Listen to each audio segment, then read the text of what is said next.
Hello mga ka-travel, this is Paul of Global Pinoy Travel and Tours. And gusto ko lang pong i-welcome syempre yung mga newest travel agent partners natin this week, no? Actually, napakarami po nila.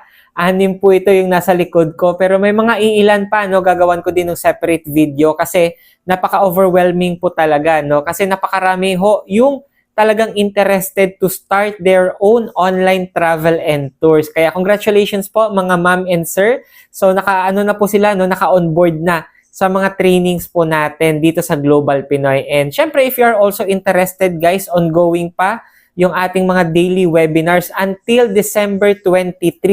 Ayan, so may webinar pa tayo until December 23. So syempre, pahinga po tayo sa 24, 25 kasi syempre alam natin Christmas, tama po. And syempre, after nun, babalik ulit tayo after nung Christmas. Kaya if ever interested ka na umattend or matutunan yung ating travel and tours business, guys, huwag kang mahiya, no? Message mo lang ako in my inbox at syempre, may schedule and mag-guide kita dito sa ating mga webinars. With that, God bless, happy holidays!